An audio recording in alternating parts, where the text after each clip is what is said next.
Okay, so here we go again.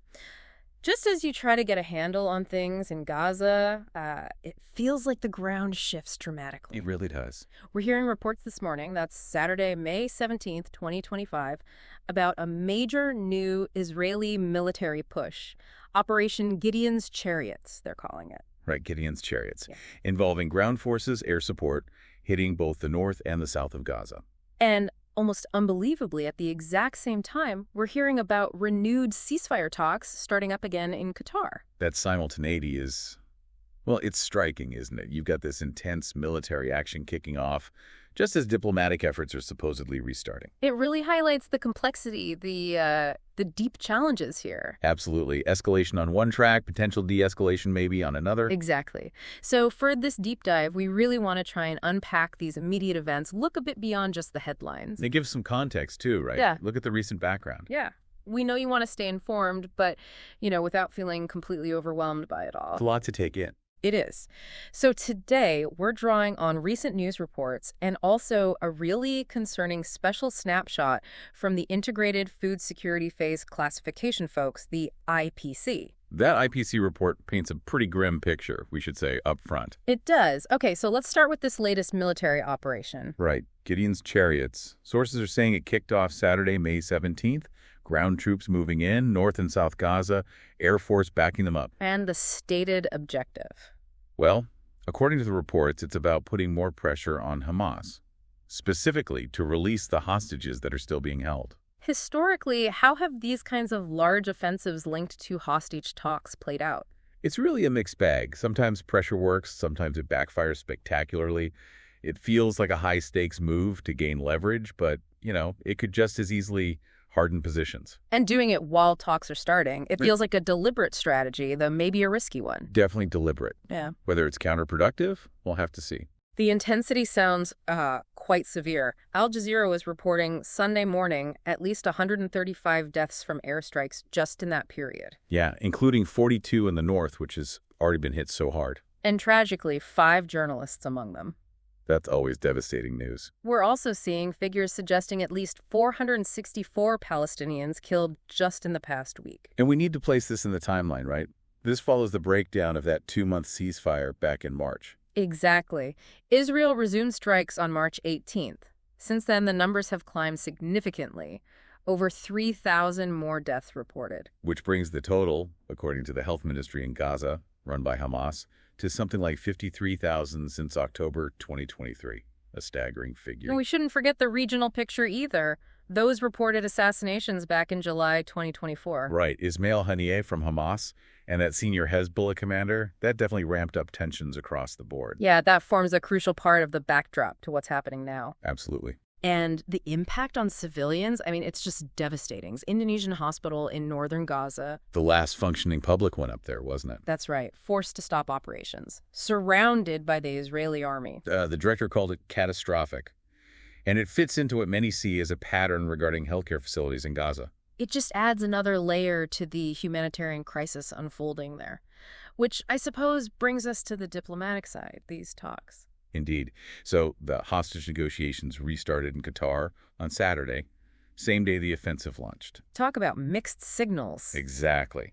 And Hamas has apparently put forward a new proposal, releasing more hostages, part of a new deal. Do we know how many hostages or what the terms are? The specifics aren't totally clear across all reports. PBS NewsHour mentioned one potential idea, maybe about 10 Israeli hostages for a month-long ceasefire. Just 10 for a whole month. That's what was mentioned in that report, but it's crucial to see what Israel's position is going into these talks. Publicly, they've been pretty clear. No pulling troops out of Gaza, no promising the war will end permanently. Those are off the table from their side. And the reported Hamas proposal. Does it meet those conditions? Doesn't sound like it, no. Reports suggest it doesn't include troop withdrawal or a permanent end of the war. So, there's a fundamental gap right there. A major gap. And it's not like everyone in Israel agrees on the approach either, is it? Not at all. Al Jazeera highlighted criticism from a former Israeli negotiator, Oren Setter. He seems worried Netanyahu might be missing chances for a bigger deal. But then you have others pushing the other way. Right. Like the far-right National Security Minister, Ben Gvir. He's apparently saying stop the talks altogether, just go for a total military defeat of Hamas. So even if some kind of agreement is floated, getting consensus within the Israeli government itself sounds like a huge hurdle. A very significant obstacle, yes. It adds layers of complexity. Okay, let's shift focus now to the humanitarian side, because the reports here are, frankly, terrifying. They really are. Numerous sources, BBC, Al Jazeera, are talking about this ongoing blockade of food and essential aid by Israel for the past 10 weeks now. 10 weeks. That reportedly started around March 2nd. And the consequences are laid bare in that IPC special snapshot we mentioned. Right, the Integrated Food Security Phase Classification. Their analysis uses data up to early May, published just a few days ago. And what it shows is grim. They project the entire Gaza Strip.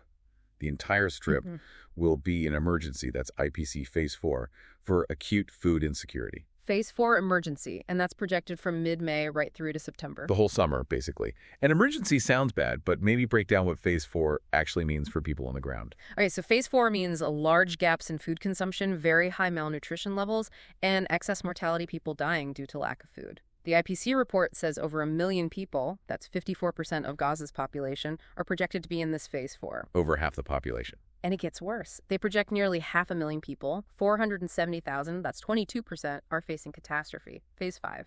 Catastrophe, Phase 5. That's the absolute highest level, right? Just below famine itself. Exactly. And the report stresses this is a deterioration from their last analysis back in October 2024. Things are getting worse, not better. And the malnutrition figures? Expected to reach critical levels, that's IPC AMN Phase 4 in North Gaza, Gaza City, and Rafah.